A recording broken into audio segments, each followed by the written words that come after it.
How's it going, ladies and gentlemen? My name is Niggas339, and today I'm just going to be ranking all the DLCs for Borderlands 3. And you know, Borderlands 3 has gone through a crazy little bit of a journey. I have not been playing it as I want to, but hey, it's a great game, even though some people don't really like it too much. And you know, that's understandable, and I could see what people are coming from, but you gotta admit that some of the DLCs that, you know, Borderlands came out with is actually really nice, and I'm glad that, you know, we got some good DLCs and everything. And right now, I'm just going to be ranking all the DLCs and which ones I think are really nice and which are nice and my favorites and everything. And yeah, I honestly did not think it would like top off, you know, the DLCs from the previous ones. Well, kind of, sort of, because some of these DLCs are actually really nice. And playing from all the DLCs from Borderlands 1, 2, and the pre-sequel, and now I gotta say, I feel like, in my opinion, Borderlands 3 had the best DLCs because of the storytelling and, you know, the characters that they put into it and everything. I think that's why I love Borderlands 3's DLCs so much, even though Borderlands 2 had, like, I think, like, the most DLCs with different adventures with the Ball Hunters. I know there's that and everything, but if I had to pick, like, which one tells, like, better with story and everything and gameplay wise a little bit, I would have to go with Borderlands 3 because I feel like the best DLC is actually, you know, that one. So yeah, that's just my opinion. So, you know, you guys can feel free to tell me all about that stuff in the comment section if you guys want. But yeah, I'm going to be ranking all four of them. They all came out in their respective times. People have played them respectively in their own times, including myself, because I already finished the Krieg DLC. And now I feel like it's time for me to rank all these DLCs and which ones are my favorites and best, and, you know, which the last one is, you know, not my least favorite or something like that. I don't know. I'm going to be explaining all that. So let's start off with the best DLC. The number one DLC that I love very much, and that's going to be DLC 4. That is Psycho Krieg and the Fantastic Fustercluck. I love this DLC so much. I was a little bit disappointed when they showed a little bit of Krieg's past just by a mere second. I was a little bit disappointed, that they didn't show who Krieg was, but we can all get a general idea of who Krieg was before. I'm pretty sure there's so many theory prediction videos everywhere on YouTube saying like, oh, this is who Krieg was, or possibly, or something like that.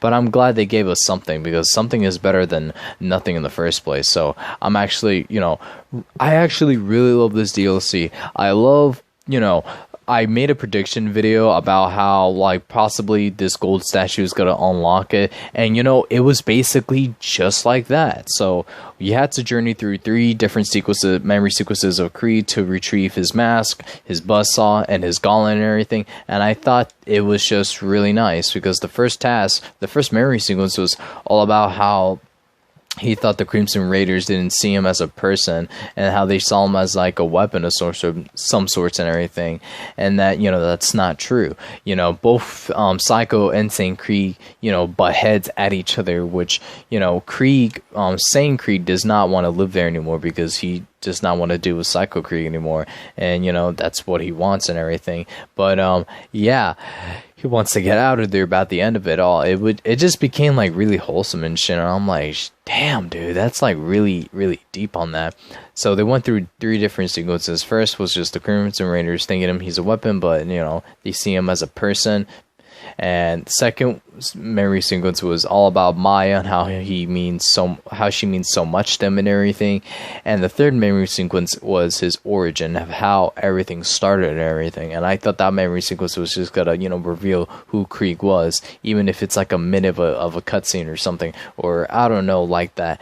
But hey, they only showed a little bit, and, you know, all I can do now is just watch theory videos and actually, you know, come up with my own little theory on, you know, Krieg's origin and everything. But hey, I was all okay with that and everything. But the DLC was actually really nice, because the rage was actually keeping sane Krieg from leaving, because in the third memory sequence, Krieg was sane and Hyperion captured him. I'm pretty sure he was like a bounty hunter and everything. There were so many theories and everything ever since Krieg, the DLC, came out for Borderlands 2 as a Vault Hunter character and everything. There's been so many theories about who he was and everything, but now we can, you know, get the little bit of a gist. Like, he's probably a bounty hunter that got captured or was sent to Hyperion to do some type of job, but you know, but got captured and got experimented on and everything, and it didn't go too well for him and everything. And from what the dialogue was saying, basically Saint Krieg was just hiding. He was just scared from all the experiments that Hyperion was doing to him, and his Psycho Krieg actually kept him going, actually kept them fighting and everything. And it's just like, bro, that's just wow.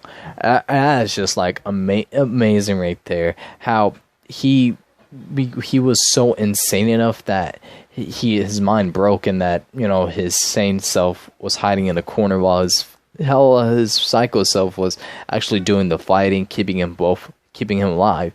But in reality is they need each other to keep themselves alive and to build themselves a better future and everything. And I just love how the cutscene ended off and everything. I just love it, man. It was just like really nice, and I'm like, damn, dude, this hits so deep, man.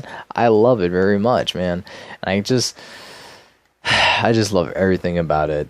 Even though the boss fights was really interesting, you know, we got like more than what we can bargain for.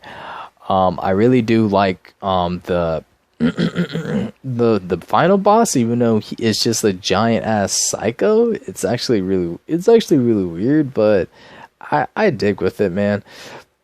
But yeah, I have to say, bro, this is the best DLC in my opinion. I don't think any of the 3 DLCs can come on top of what, you know, this one was doing. And plus, I love Krieg. He's my favorite character of Borderlands 2, of his backstory, or of his, you know, of his mystery, and, you know, his personality. Even though he's a psycho and just says random shit, I love all his dialogue, and I love the voice actor voicing him. I'm so glad they did not decided, oh yeah, let's use a different voice actor to voice Krieg. I would have been a little bit upset, man, because that's not what I want to do or had to deal with, man. Man, you can't, you know, you can't just fucking replace a voice actor's character fucking talking to you, Treyarch, with James C. Burns, Wolf Woods. But yeah, I gotta say, best DLC out of all the 4. So yeah, that's my opinion. So if you guys disagree, I don't know what to tell you. My opinion. So the second best DLC, I had a hard time picking at this, but I gotta say, it was. I'm sorry. I just gotta say it was kind of hard, because I do love these 2, because they do evolve themselves around the story, and I gotta say, which one for myself that I find the most enjoyment of storytelling and then the gameplay wise as well, I gotta go with Moxie's Heights of the Handsome Jackpot DLC.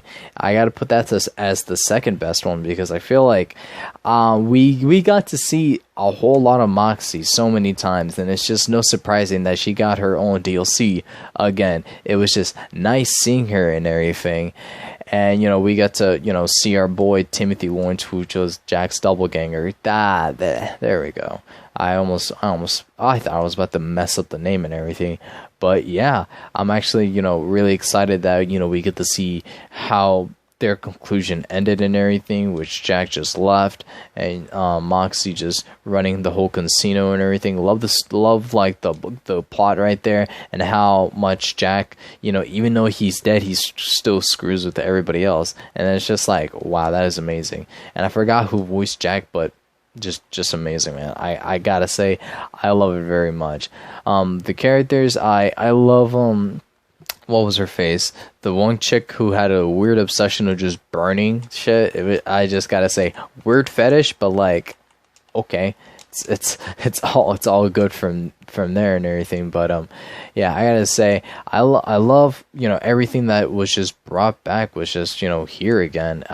You get to see all the loader bot. I thought, like, you know, that was just gonna end and everything, just like, you know, what made like Borderlands 2 with Jack, they actually was thinking about releasing another DLC that Jack just comes back from the dead and everything. They were actually thinking about that, but I feel like this way of how they reintroduced Jack in a different way was actually good. I love Handsome Jack as a villain, but like I don't think we need to see more of him that we already have already with Borderlands 2 and then the pre-sequel. So I'm glad they decided not to bring him back like actually from the dead, but in this way how they brought him back was actually nice. I actually enjoyed it. Timothy never changed at all. Love the sacrifice he did for Moxie, even though he actually meant so much to her after taking her to dinner one night, even though Jack did not want to, apparently, because Moxie's just she's all that. But yeah, I gotta say, it was a good DLC. I love the ending, and, I even though nothing much has changed, because, it's just back with the loader bots and everything, but, I think something changed with the loader bots. I think we got, like, new ones or something, but yeah, my favorite part, I think, was just, like, Translantia, that we fucking went inside of the casino's trash hole and everything. I was like, yo, this is a whole new other world inside of a fucking casino, dude. I found that to be so fucking impressive, everything that they just did that little area right there, but, yeah, I gotta say, it was a good first DLC as it came out, but not my favorite, not my personal favorite. It's my second favorite. That's all I gotta say about that DLC. Really good. I had a blast enjoying it. Love the dialogue on Timothy. It's just him being just himself and acting like Jack. And I uploaded, it's funny. It's just like I uploaded a clip from my walkthrough of like him pretending to be Jack when he has all his clothes and everything. And dude, I get comments till this day about that video, and it's just like, bro, y'all are just a bunch of nerds. But I'm glad everybody enjoyed that video. But yeah. Great DLC. Don't want to waste anybody's time more. But now let's move on to, okay, this is gonna not be much of a surprise, but I gotta go with the Guns, Love, and Tentacles DLC for Hammerlock and Wainwright Jacobs and everything. I really did not enjoy. Okay, I'll explain that later. But I really did enjoy. This DLC. It was really great. I love. In the whole campaign of Borderlands 3, you could see Wainwright and Hammerlock's relationship and their chemistry and everything. And I was just like, oh, they gotta get married. And like, fucking, dude, like, we get a whole DLC just dedicated for those two to get married and everything. And I just gotta say, I love Gage being brought back as a party planner. I really wish more of the thing is, I really wish more of the previous characters would just come back, but hey, it's just what Gearbox wanted, so I can't really, I'm a little bit upset from that, but hey, it's whatever they decided they want to do for this game, apparently. But hey, I'm glad they brought back at least some character from Borderlands 2, besides, besides Zero and Maya. But yeah, I love Gage and her chemistry again with not her loader bot, but her bot. I don't know how to pronounce it, but yeah, she changed herself to being changed her career instead of being a volunteer to a wedding planner, and that was just a whole lot of funny right there. A whole lot of funny. I don't know, something like that. The conflict was actually really simple, but it's just like it was simple and also cliches at the same time. It's just like, okay, it's them getting married and everything. It's just like, oh, they found to this curse and everything, and he wore a ring, and now he's possessed, and now this chick who made the ring was actually her husband's life research and something, and they want to be together forever, and not be separated, all that stuff. It's a little bit cliche-ish cliche a little bit, but hey, I fuck around with that, man. I fuck with love, man. I love love, and I love how they put into this DLC, and I love the ending with Wainwright, Jacobs, and Hammerlock getting married. I do love some of the creatures that they put into this DLC, and I love the characters that we get to introduce. I forgot because it's been a while, but I do remember some of the important stuff into it. I do love the sequence with the Viking guy. He calls you like a different name or something, but yeah, I love him. I feel like he was my favorite character out of that DLC because he was just like so barbaric and everything, and I just find that cool. But yeah, love the ending, and just love and again, another sequence with Hammerlock, how you could just get to hunt with him. Again, I think we did that in Borderlands 2, correct me if I'm wrong about that, but hey, it was most enjoyable hearing a lot of dialogue from both Wainwright, Jacobs, and Hammerlock, and both of them just like not being sure if they really want to be with each other, but at the end they love each other no matter what, regardless. So I was gonna be so pissed that they did not get married because they were so unsure because how different they both are. But hey, they love each other so much, and even in the campaign, you got to see a lot of that, like of Hammerlock calling him Winnie and everything. It's just like, bro, that's just so cute there. But yeah, I gotta say this is a great DLC between two characters. I don't think we have not seen anything about the Jacobs ammunitions until DLC, or not DLC, until Borderlands 3 and everything, and Hammerlock's current relationship status. I find that cool that we get a little update on our characters and how they are and how they're progressing and everything. I love that, even though it might have been like a whole DLC, but I enjoyed it nonetheless. Love their marriage. Awesome wedding. We are the best wedding planner ever. So yeah, I gotta say I gotta rank the DLC for Guns, Love, and Tentacles as the third best DLC that they put out. Enjoyed the characters. The conflict was cool. A little bit of cliche-ish. The end was so fun. And wholesome. Really did enjoy it and everything. But yeah, moving on to the last DLC, which is Bounty of Blood. So, this is a little bit more of a me thing here, but I did enjoy Blood of Bounty, but it was not my preferred DLC. So if you guys noticed how I ranked all these, this is all with story and everything, and how much I enjoyed the characters being brought back and being, updated. Not updated, but like, new, to experience new things, gone through like a change or certain events and everything. I love all that. But with this DLC, I really did not enjoy because it did not pertain with any of our characters and everything from Borderlands 1, 2, or not 1, but 2 or the pre-sequel and everything. We didn't get to see any of our characters, from the both previous games and everything. We don't get to see what happened to both of them in the first place, to see if are they okay? Are they doing like a little update check? But I gotta say, Bounty of Blood is a good DLC, but it's just not my personal favorite. I feel like this could be a little bit of its own, like if its own DLC and everything, and not like, it's just, I prefer stuff that's pertaining to the Borderlands universe. I like how they're expanding it and everything. I'm fine with all that, but it's just like, for me, I just prefer if they just pertain with like all the characters and everything, a little bit of an update to see how they are in life and anything new would change. Like basically the whole entire 3/4 of the DLC was just basically all the characters from Borderlands 2 and the pre-sequel and everything, and see how they're doing. But with Bounty of Blood, I really do enjoy the DLC. I love feeling like a cowboy again, like yeehaw, all that funny stuff and everything. I did enjoy it, but it just was not my personal favorite DLC. I just did not enjoy, I did enjoy everything, but it's just like I really wanted to be around our same characters in the same universe that we all know and love and everything. But hey, that's just basically my opinion about this DLC. It's a great DLC, but I just feel like I should have gotten another DLC with, any of the characters like Axton Salvador, or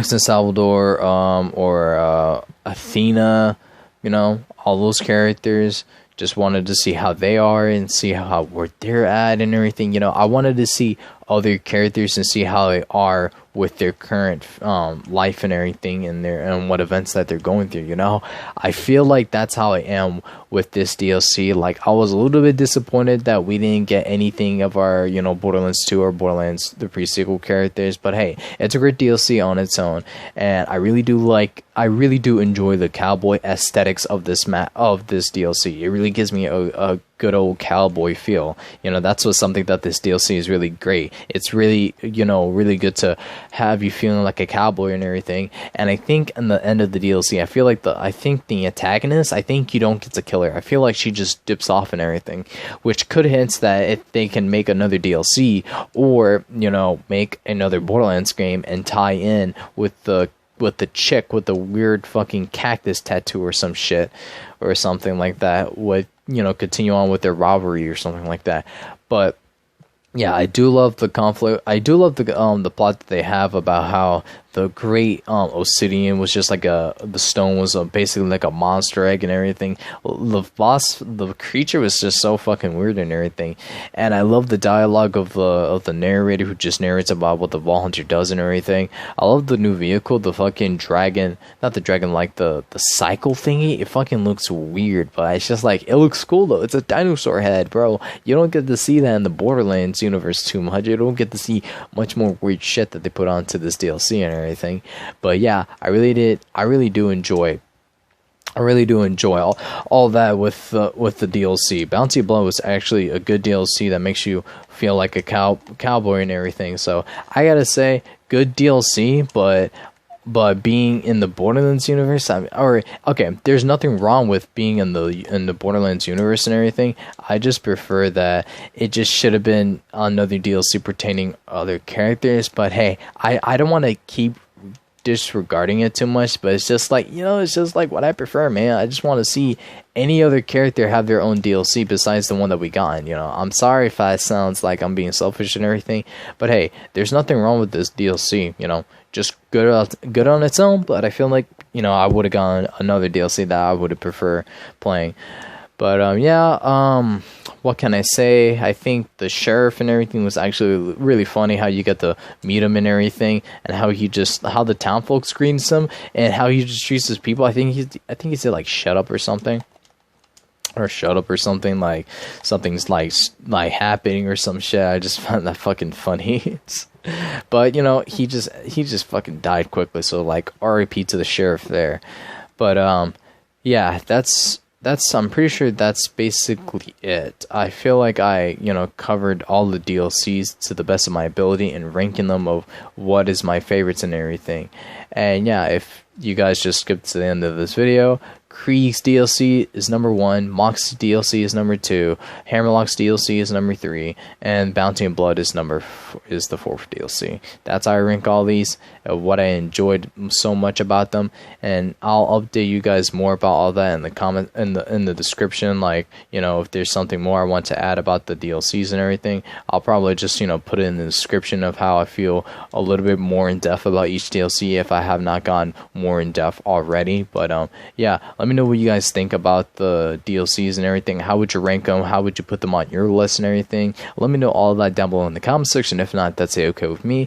But anyways, ladies and gentlemen, my name is Fanagos339, and I hope you all have a wonderful morning, night, day, evening, whatever the occasion is, and I will see you all lovely ladies and gentlemen in the next one. Later.